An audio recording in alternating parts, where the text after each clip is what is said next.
Thank you everyone for joining us. It's lovely to see so many of you online and interested in this topic.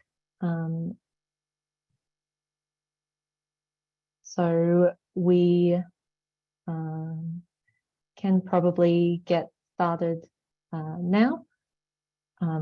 So thank you for coming along today, and it's my pleasure to be the host. My name's Caitlin Adams. I'm a senior data scientist at Frontier SI. Some people seem to be having, oh, you can hear the speaker. Okay, thanks, Angela.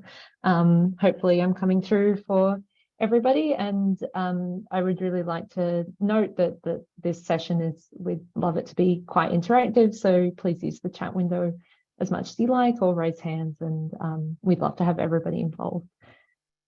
So I'd like to start with an acknowledgement of country. So Earth Observation Australia acknowledges the traditional custodians of country throughout Australia and their connection to land, sea and community. So for me, I'm speaking to you from the land that is of the Wurundjeri Woi Wurrung and the Bunurong Boon Wurrung people. So I'm very grateful to be coming to you from their lands, and I pay my respects to their elders past and present, and I extend that respect to all Aboriginal and Torres Strait Islander peoples today. So before we get started with our panel discussion, I wanted to give you a little bit of background about, why this webinar, why this topic. So I was really honoured to be acknowledged last year at the Earth Observation Australia Forum as sort of the, for my contributions as an early career person within the field of Earth observation. And as a part of that, I'm acting as the early career ambassador for Earth Observation Australia this year.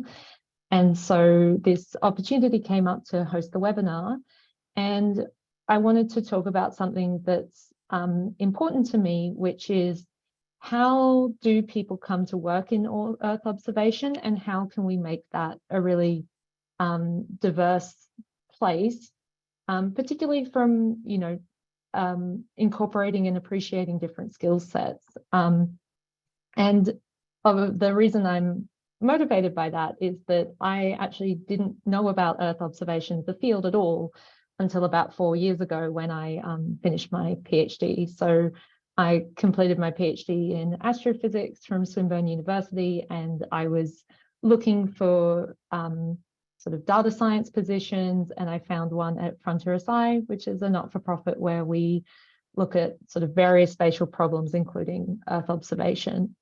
And that role was really looking for, someone with Python skills, good at developing training materials, could communicate widely. And I figured, those were a lot of the skills I developed during my PhD. So I applied, and I've been here ever since.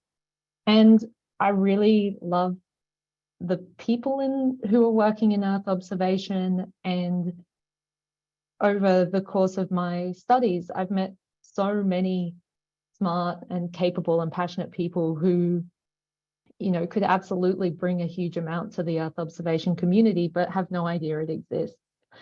And so what I really wanted to do today is talk with some, leaders in the Earth observation field, who I'm going to introduce in a moment, and really just have an open discussion about, a couple of things. So, what's the demand for Earth observation skills? What, skills do you actually need to work in EO, and are they transferable?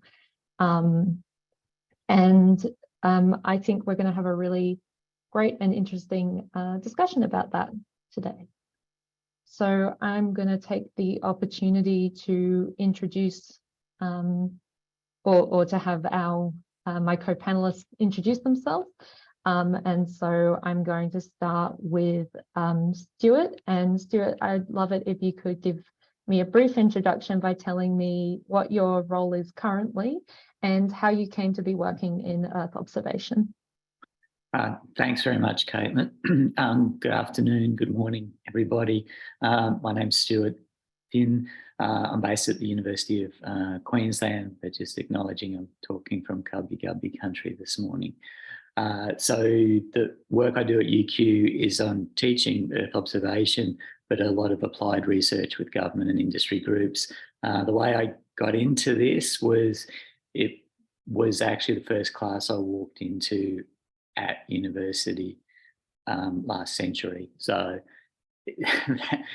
I was fortuitous in that, but the reason I continued in that is because there was so much of the remote sensing which relied getting into and understanding how the environment works, what's there, how it's changing.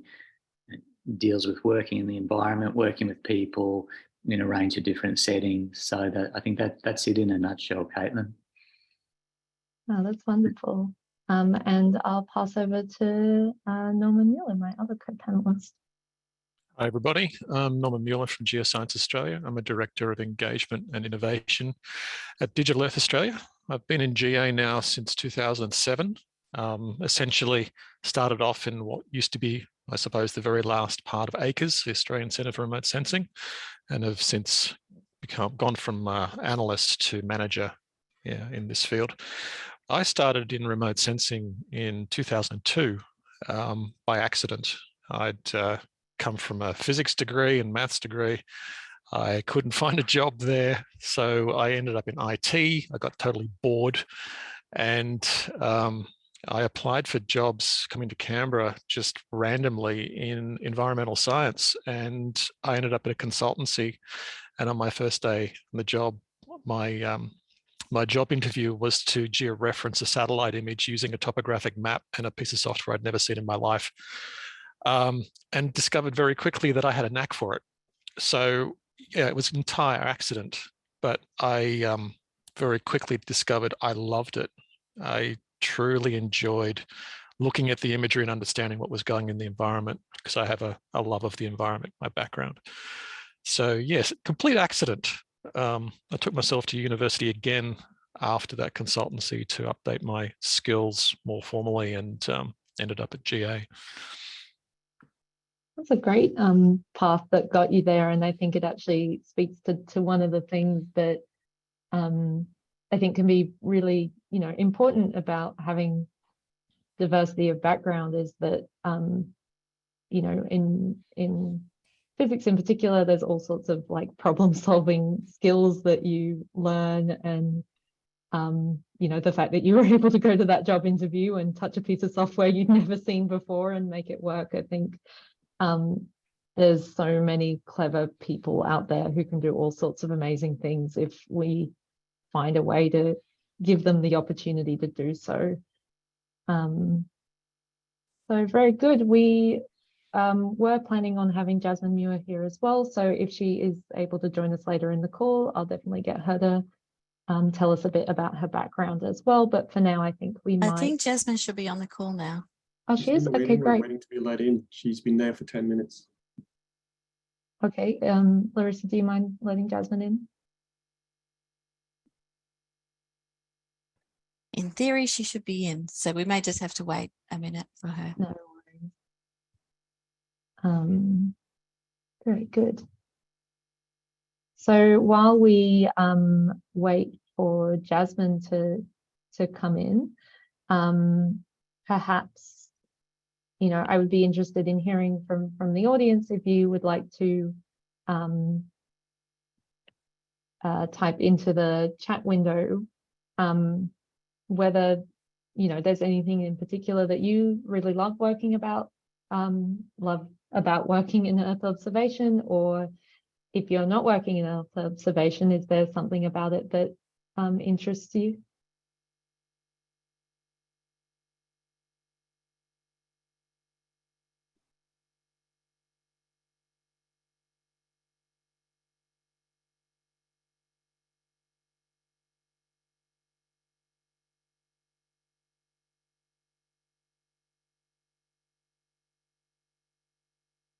Caitlin, maybe one of the other things to consider is like what background did people come from Yeah. getting into this area? Because I think that's one of the good things about Earth observation is it's one of the good things, it's one of the challenging things in that it's very multidisciplinary.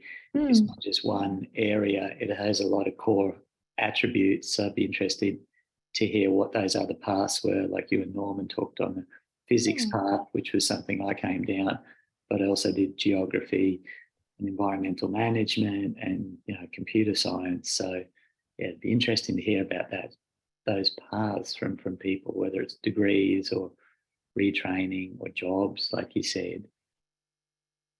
Absolutely. So Alex has mentioned he came from surveying and spatial, and I think it's always really interesting to see how different people acquire different skills over time, and that we you know, learn a huge amount from our co-workers as we go along. So thanks everybody for adding your comments and stories into the chat. We really appreciate it. So thanks for joining, Jasmine. Sorry that you had trouble getting into the call. So perhaps before we sort of start our formal chat, would you mind telling everybody a little bit about what you're currently working on and how you came to be working in Earth observation?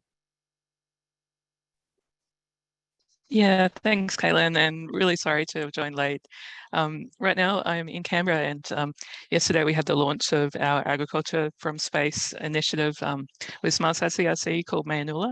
And I think, well, it's based on Earth observation. It's really pulling on skills that I've gained from lots of different other areas. So yesterday, for example, I did my first news interview, and that science comms aspect of it is something I'm still learning, but is very important to the job. So I also work with Symbiosis Communications, which is a great role because I get to work across lots of different international organizations and also on international, national objectives here in Australia. And with how I got into Earth observations, so I did an ecology undergrad degree, and I figured out that remote sensing was a great way to avoid some of the field work, even though I loved being out there in the field. I didn't really love the long, hot days of collecting.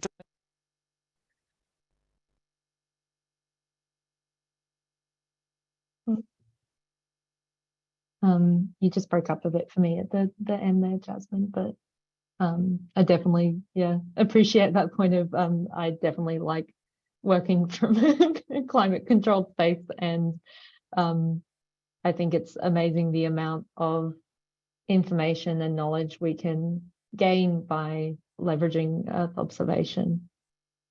So for our panel, I wanted to start with a key question to, particularly for anyone who's thinking about coming into the Earth observation space. What do you feel is the current demand for Earth observation skills? And I might start with you, Norman, as a sort of employer within Digital Earth Australia.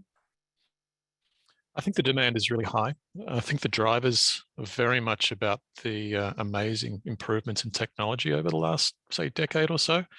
I mean, when I started, I remember we still downloaded imagery from tape and then DVD. And, that process was just insane. And now it's all online and you can stream things and visualize it so fast. The number of satellite providers is skyrocketed. So the availability of data is there.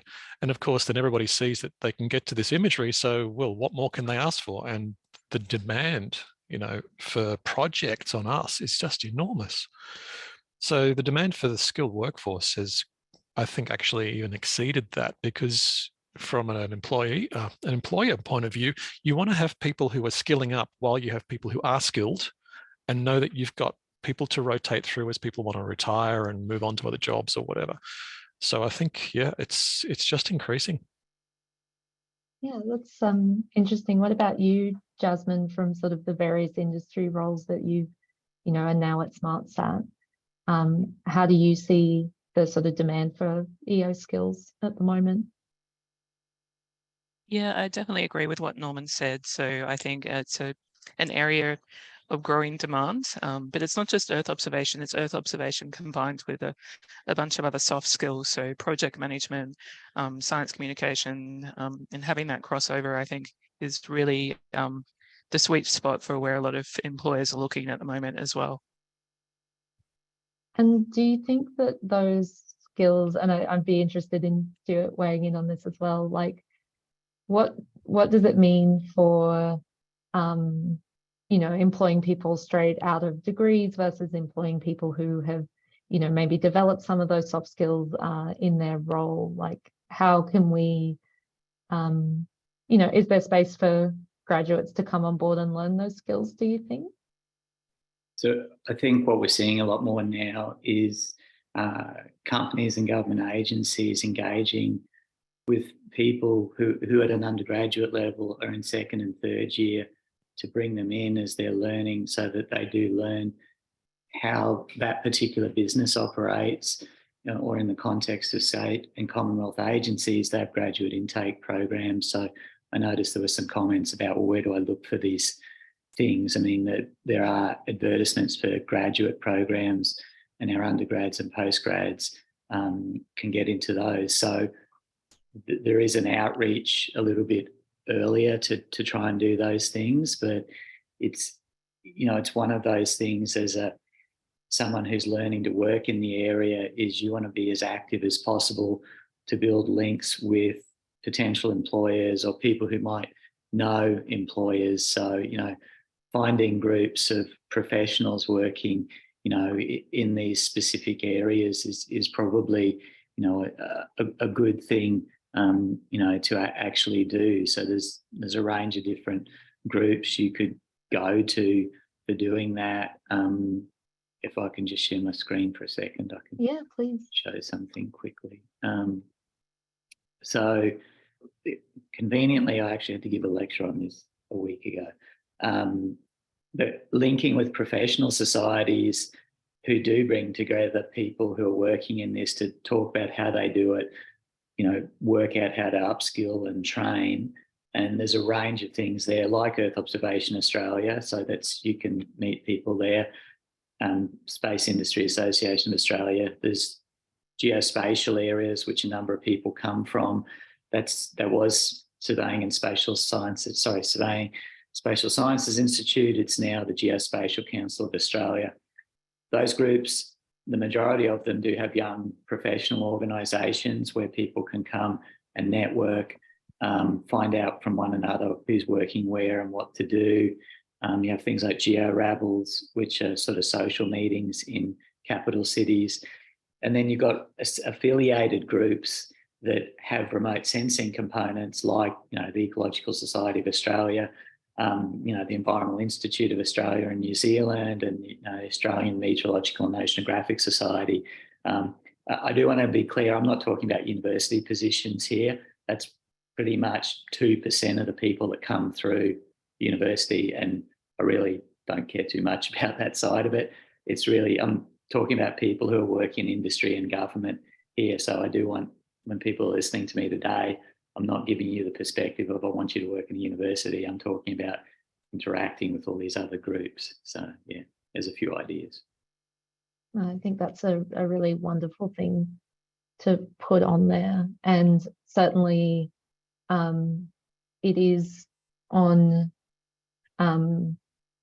it's part of the responsibility of job seekers to kind of be networking into that space. But I think one of the things that's really an interesting flip side of it is how visible we are as an industry. So I'm curious from anyone on the panel whether you could speak to, as you've perhaps hired for different roles in Earth observation, what are your thoughts on how visible those roles have been and the kind of candidate that you're able to interview? I've got some thoughts, but I'll let other people. So I'm happy to talk to this for a bit. From having done quite a few recruitments recently, I think at the moment we're actually a little better off than we were, say, about a year ago or 2 years ago, where it was really hard to find people. And we find that more often than not, people are coming from sort of disciplines just slightly outside of Earth observation, but maybe they've had a few courses in there. So the genuine remote sensing experience is a bit less than we'd probably like. But once again, I think that's improving. We have so many astrophysicists. It really surprises me how we get so many astrophysicists. But we also have geologists and hydrologists and so on who come along, and often we end up doing kind of on-the-job training to try and bridge them across. If I can jump in next, please. I completely agree with what Norman says. I think most of the time you see people coming through that have maybe done 1 or 2 remote sensing subjects. But I think one of the things I like to see is people coming in from outside what I'd say core remote sensing and applying their skills to new areas. And one of the things and ways we can do that is to develop really inclusive job interview advertisements. And actually, Caitlin, I remember going through this process with you developing that that advertisement and making sure that we had inclusive language and also skills in there, which is, I think, a really nice way to do that. So I don't know if you want to add any more on that side of things, because I think you really drove that process. Yeah, it's interesting to reflect on that. So Jasmine's, we at Frontier SI, when Jasmine and I worked together here, we did put an ad out for sort of an Earth observation scientist or data scientist, and you know, we, to me, I think there's definitely I've seen enough around that sort of talks about how inclusive language in ads can really, you know, change someone's mind about whether they apply. So things like, you know, these are the skills that we would like you to have, but, you know, they're not absolutely necessary, and making it much clearer. And I actually think one of the most interesting things for me in that hiring round was that, you know, having now been on both sides of that thing, it's really hard to write a job ad that's good, and you don't always know exactly what you're looking for until, you know, you talk to a person. And so I think on the recruiting side, it's trying to keep your advertisement open. And, you know, admittedly, you're going to get a huge number of more applicants, and some of them are not going to be suitable.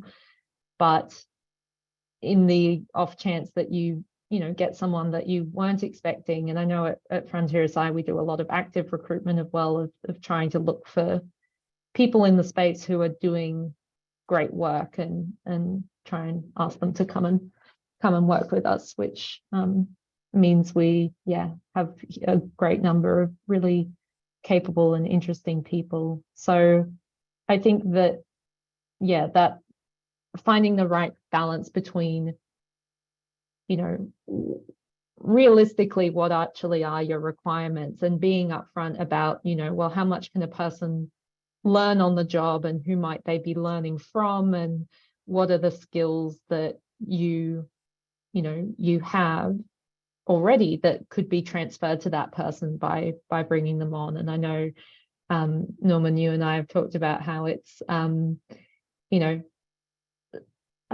sometimes easy to, you know, take someone with like a programming background and to, you know, upskill them through the application of that skill that they have into a new context.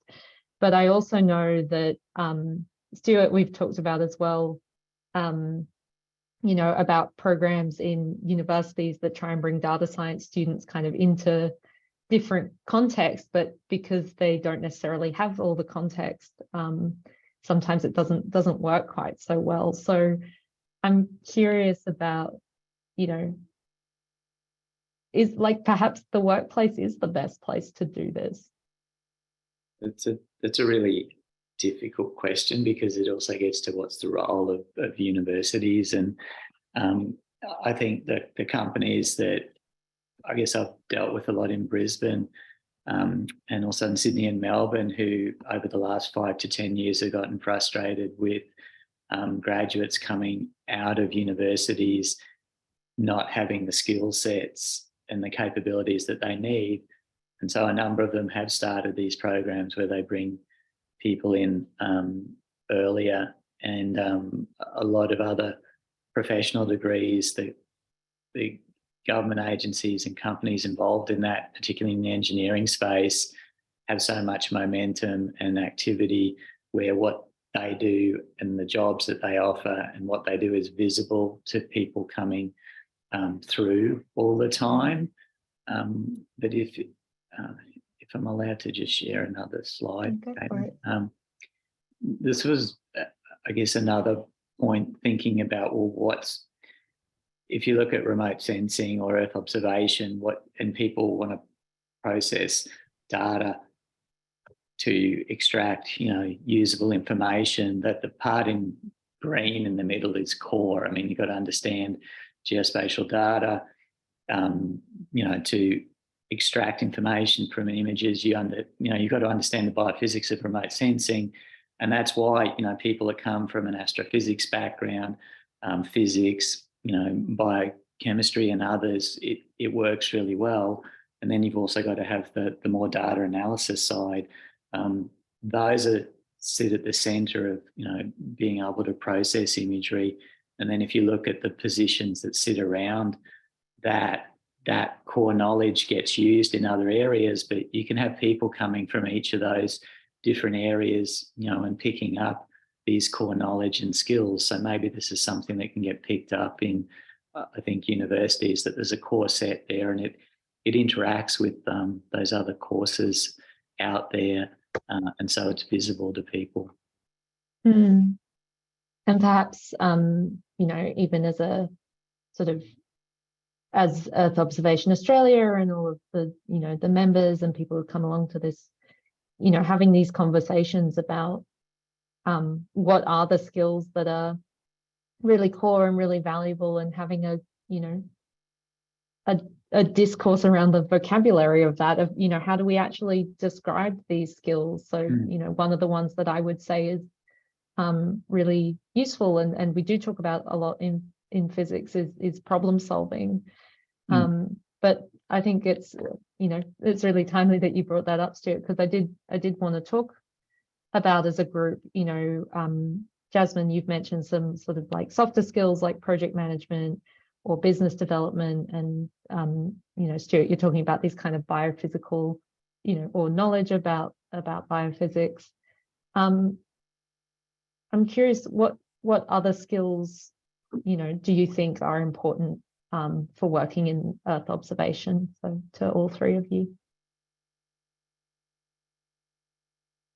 Programming has certainly become important again. It's interesting that just before I started, it kind of moved into the GUI space, lots of GIS packages, and you tended to work in a package way with programming as a support tool. And now it seems to be the other way around, that Python especially has become the core of our work, and GIS is almost just there for the pretty picture side.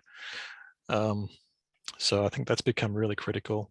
On top of that, being able to handle the data, being able to understand how to deal with cloud computing is really pushing up. We go out for cloud experts a lot now. I mean, it makes sense from our DataCube perspective, but a lot of people I've talked to across other consultancies and companies are looking for similar things, because they want to be able to handle that cloud data, pull it into their own environments or store or whatever it is. So that's really shot up as well. I actually think that's quite an interesting point about the cloud computing, because certainly we've noticed it as well. But one of the things that this kind of comes back to the idea about, vocabulary and what we talk about, it wasn't until I started working on a cloud project that I realized it's very similar to high performance computing, and not admittedly everyone gets to do that as part of their university education or further study. But when I go and speak to astrophysics students and say, you have industry skills, like they're just, the fact that you can run something on a supercomputer, you are absolutely capable enough of running it on the cloud. And I think we just my feeling is we don't have a lot of those conversations with people who are trying to enter the workforce. And yeah, I hope that it's really something that the community could do. There was an interesting question I noticed in the chat of what sort of level of programming language is expected if you're applying for, you know, an Earth observation role. I suspect it's quite an open-ended question, but pick a scenario and you know. It is, but at the same time, Python is something that you can train people in quite readily. And for instance, our latest graduate intake, we took the 6 grads that they've come into GA, so they've gone into all parts of GA, not just Digital Earth Australia, and we put them straight on a 5-day Python course because it's so key to everything. And many of them had never seen Python before, so it's not necessarily absolutely needed. It's like, you know, what we're talking about before about having a more inclusive advertisement to bring people in. You can balance Python out if there are other skills that can support it, and people will either take to it or not. That doesn't necessarily mean they can't be employed here. There'll be other skills, other places within the team that they can be really, really useful. Yeah, that's a great point. I almost know no Python. I used to, but I'm too rusty. If I can jump in, as someone who started a job that required Python, not knowing any Python, it's completely possible to pick it up on the job. And I think that we shouldn't always expect people to know those kind of technical skills before they start, particularly in graduate positions. It probably comes down to really the type of position you're hiring for. So sometimes you do need people to jump in straight away and get started. So like more senior positions, having some exposure to Python is definitely essential. Apart from the technical skills though, I'm going to say collaboration is an essential skill in Earth observation. Just from the slide Stuart showed before, there's a lot of different skill sets in there. It's really hard to find someone who can cover so much ground. So I think being able to work in a team to solve problems and bring research questions together.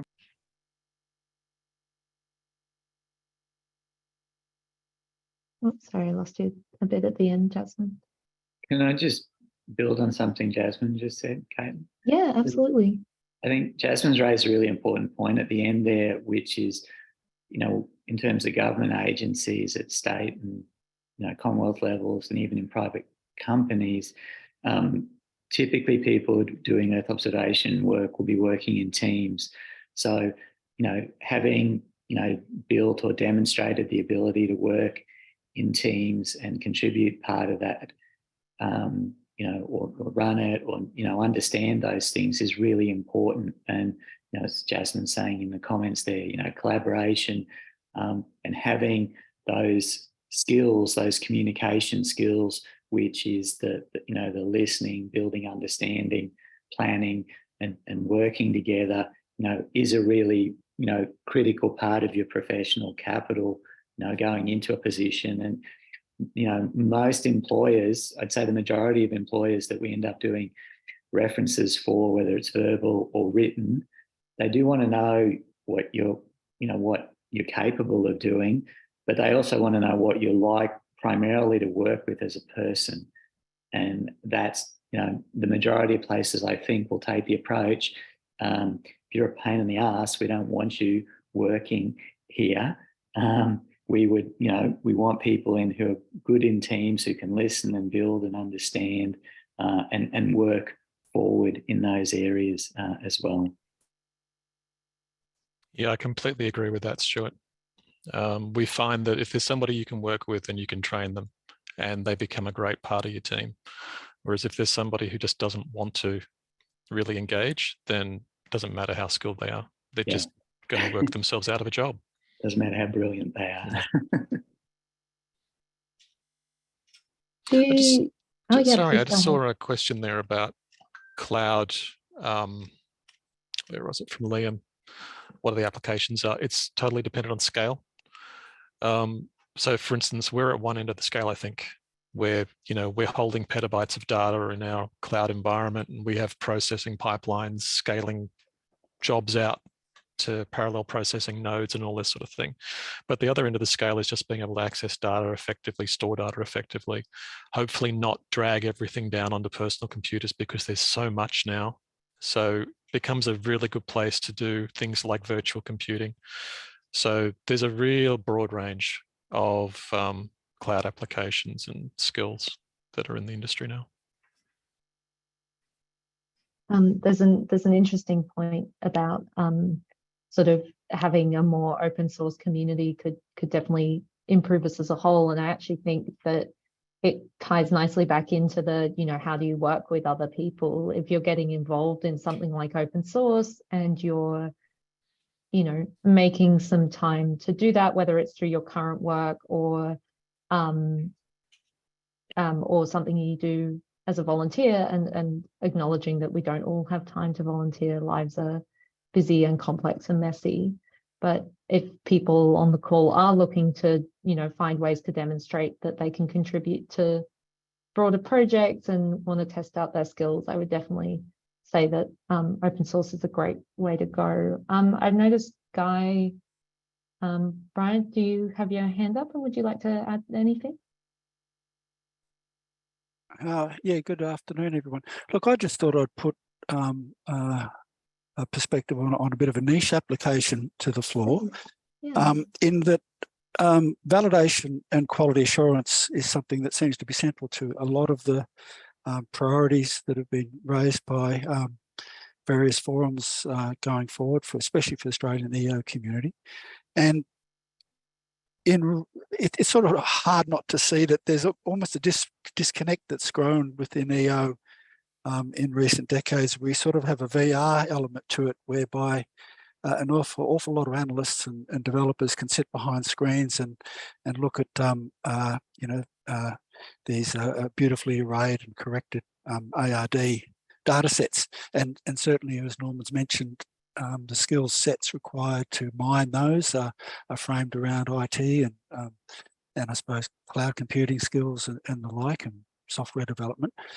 But there is still a niche role within the EO community for those people that have an interest in validation, getting out into the field, understanding the geomorphology and I suppose the biophysical properties of what it is people are seeing on the screens through their ARD data. And there's a bit of a renaissance going on within field validation, and most of it's really framed around UAS systems, small drones, and the miniaturization of the sensor systems that go on it.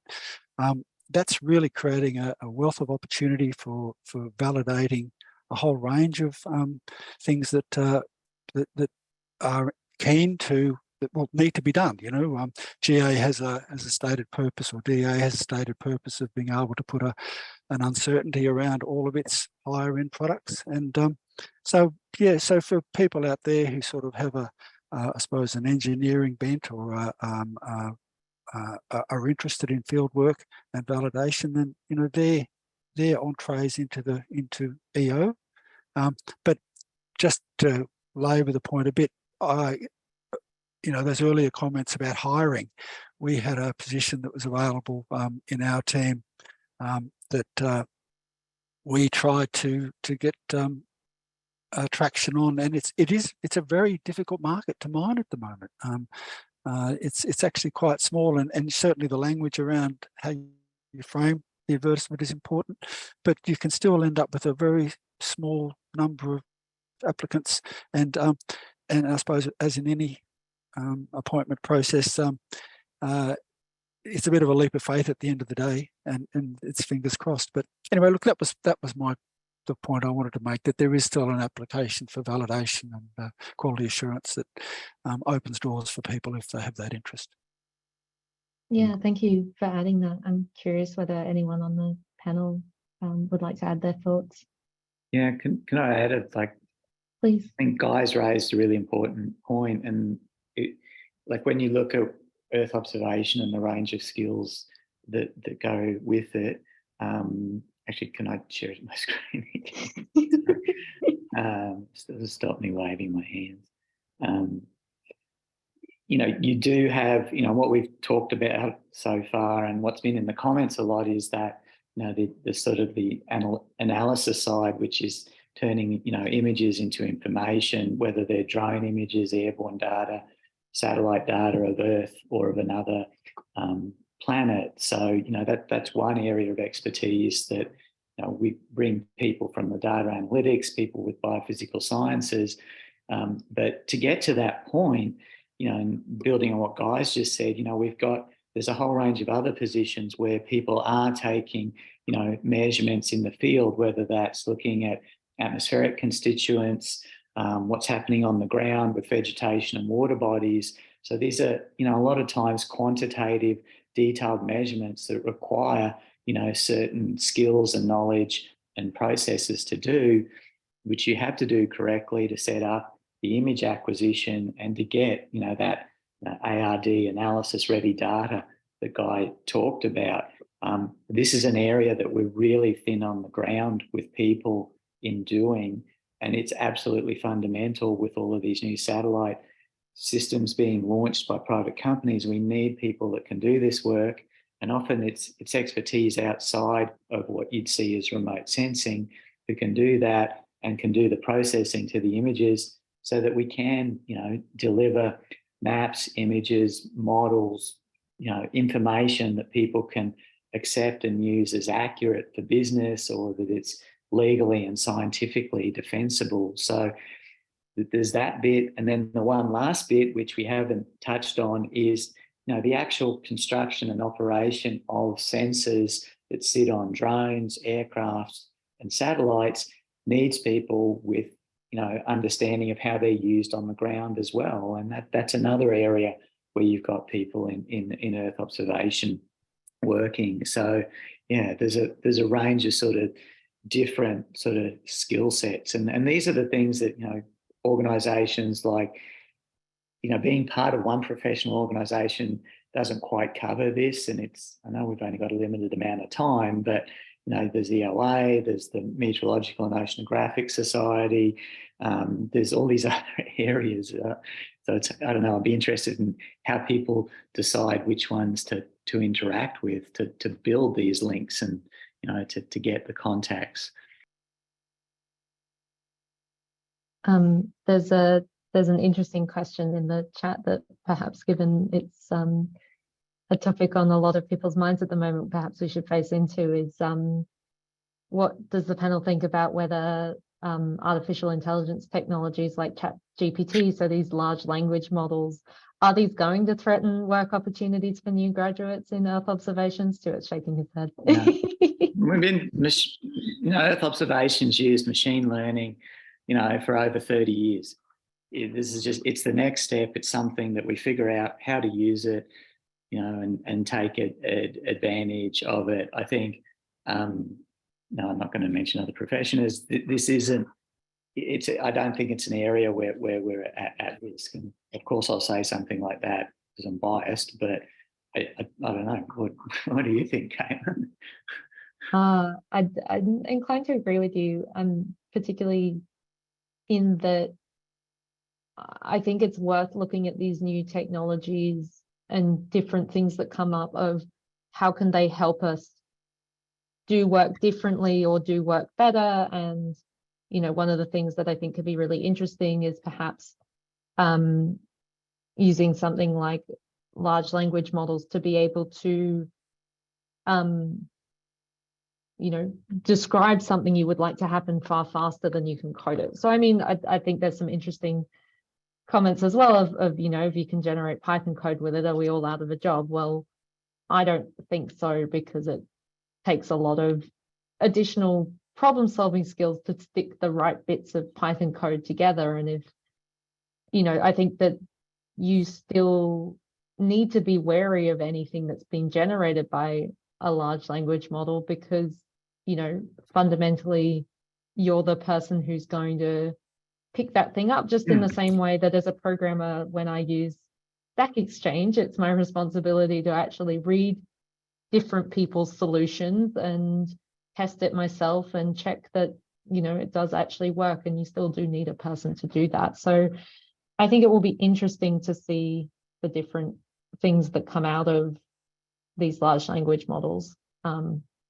And, you know, if you're interested in them, then engage in them, because clearly everybody else is quite interested in them. But if you're not interested in them, that's also fine. I think it's worth following the bits of science and technology that really, you know, interest you and engage you, and try and find other people in your community that either are interested in the same thing or maybe have never heard of your thing and want to learn about it from you.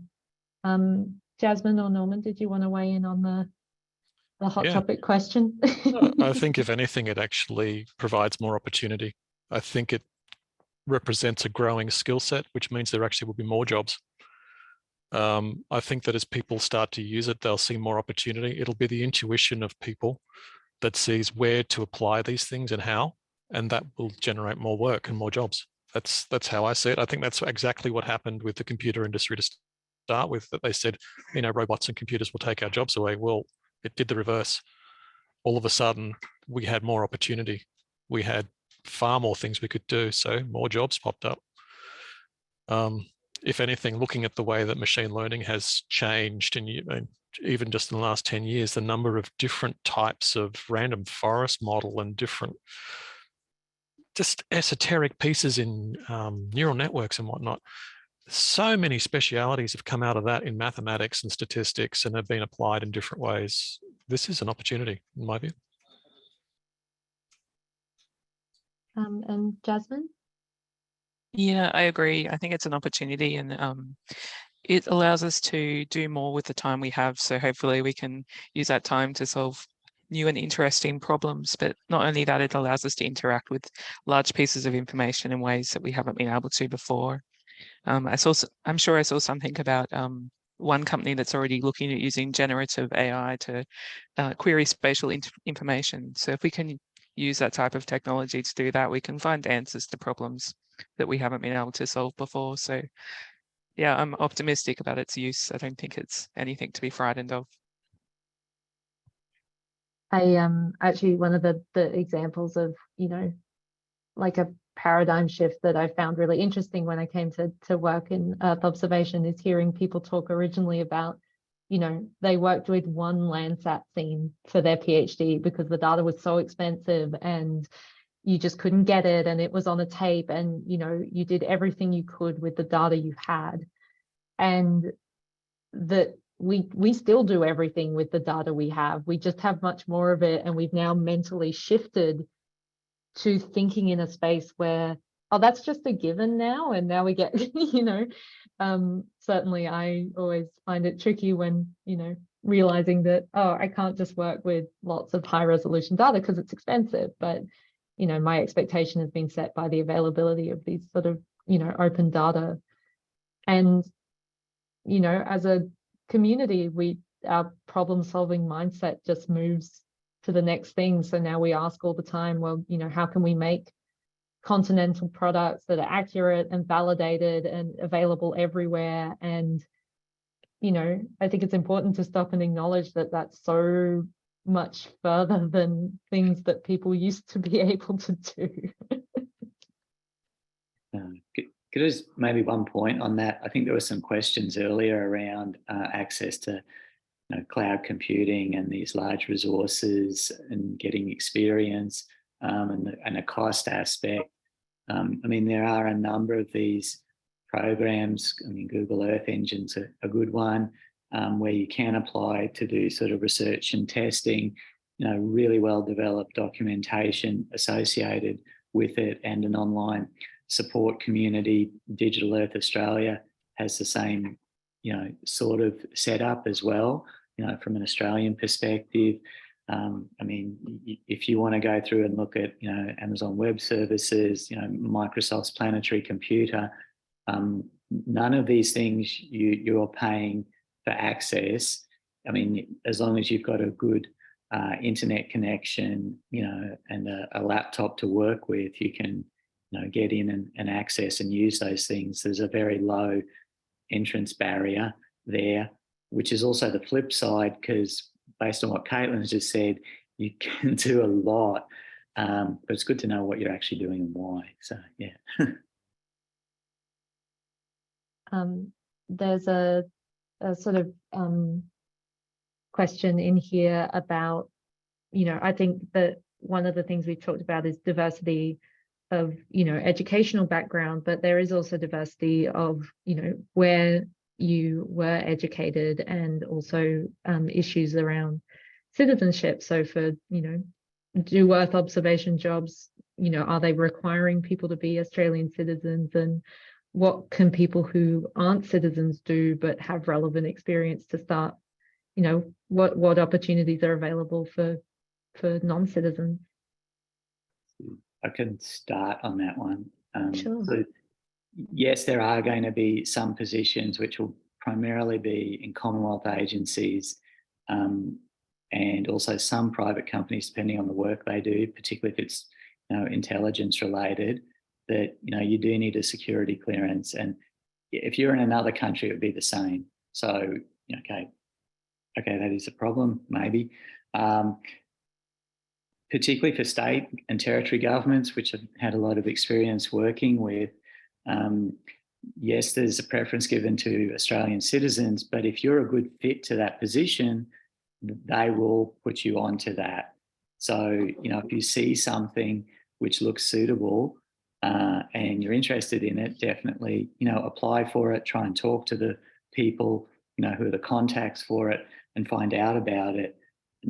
Again, just showing my biases with the East Coast agencies we work with, a large number of their remote sensing groups, and this also applies partly to Commonwealth agencies, are overseas born and trained people.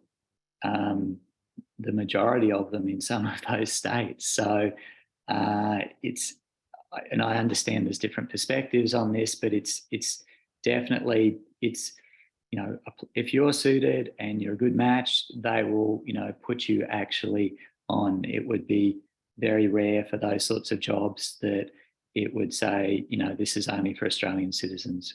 We have a skills shortage in this area in Australia. Yeah, so I definitely acknowledge that the barrier is more present, and perhaps jobs don't appear as inclusive. And I think it is, I don't think it is fair at all that, if you're coming from a non-Australian background, that you need to go above and beyond when you're applying for roles or reaching out and asking questions. But no matter where you're coming from, reaching out to the people who are advertising a job is almost always appreciated in my experience. And usually it's great to have an opportunity to talk with the person who's advertising for the role, because they might tell you something, or you might be able to ask a question even before you get to the interview stage that really gives you, an opportunity. So Matt's made an interesting point in the chat of, contact them, even if they say citizens only. If they need people, they need people. And I actually, I did see something earlier about, how do you distinguish yourself if hundreds of people are applying for a job? I've seen plenty of job ads where we've put something out and got nobody back. And I think that's partly our challenge of not using the right language that comes up in what, you in the comments are searching for in your roles. So definitely, if you're an active job seeker right now, I would love to know a bit about, when you go on looking for jobs, like what are the titles that you look for? Because I think this is one of the main ways we find jobs.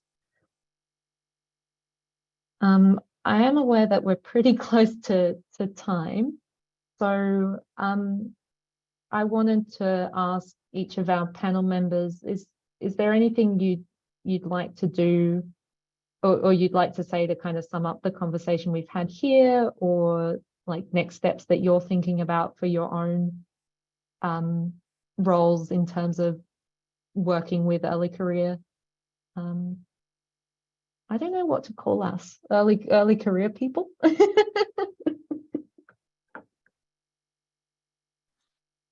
I can jump in. Yeah, thanks. I think that we have really decided to focus on our education agenda. We want to see a lot more people embracing what we've done, and we're offering some courses every now and then, and we plan to do that again in the new financial year, that we'll have a program of courses. But we also want to see how we can improve our outreach, especially into encouraging STEM. So, you know, science, technology, etc. skills, because that's where most of our people come from. And I think the more we can do to encourage people to engage in that, the better the chances are that we'll get people back who will want to work with us. Jasmine, any concluding thoughts? Yeah, I think we're reaching out to those areas of STEM that may not have heard or encountered Earth observation is one way that we can try and encourage more people to become involved, because I think once most people hear about it, they think it's a quite interesting space to work in, for lack of a better word. Yeah, I think it's just about making people aware of it sometimes. And the training courses that Norman just mentioned, I think that type of upskilling is really invaluable as well. There's paid training courses you can do, but there's also a lot of free resources available online. But certainly being trained through experts who are familiar with working with the data, the instruments, that's really important for helping people to upskill. And Stuart? Yeah, so I think two things. I think one, professional bodies like ELA does, you know, I think we can have more of a role in this area and making things visible. And I know a number of us have compiled resources on how to start to get into these activities, and really appreciate everyone coming to this webinar as well, because it shows that, you know, and for Caitlin, for you driving this in your role as well. I think there's something we need to push. The Geospatial Council of Australia has just been established as a new entity, which, you know, will also help out. I think from a university point of view, two things. One, geospatial was in the skilled migrants list. I'm just looking at some of the comments in the chat, but even having it in that list, we've had so much hassle with our Department of Immigration and enabling people to come into the country that's something that professional bodies do need to put pressure on, whether it's state and Commonwealth agencies, through the Space Agency, through, you know, the academies, to do those things. The second thing is, you know, universities making these courses and programs more visible, and in the PhD space that we're, you know, working towards making sure that we, you know, pay people, you know, a graduate salary. And that's got to be a major change in the university space in Australia as well, because we want to attract people in to do that high level training and, you know, work with industry and government to do it as well. Absolutely. All right. Well, thank you to everyone on our panel, and thank you so much to everyone who came along today, and for all of your questions and comments in the chat. Apologies that we didn't get to them, but if you do want to reach out to any of us on LinkedIn and start an additional conversation, we'd be really, really happy to do that. So I know Larissa put in our details at different points. And there's also a survey if you would like to fill that out and give Earth Observation Australia some feedback on whether, you know, this was a good topic and you enjoyed the conversation. I know this is a new format for this kind of webinar, so I really appreciate everyone being so involved and active. It was definitely one of my goals to have a lot of discourse. So thank you so much, all of you, for joining us, and to Larissa for her great coordination of the webinar series. I don't have the details of the next webinar. Larissa, is there one that you need to announce? The dates will be in July. The exact date's not set yet. I'll send out an email through the EOA membership list. All right, brilliant. Thank you, everybody, for coming. We really appreciate it. Thanks, everybody. All right.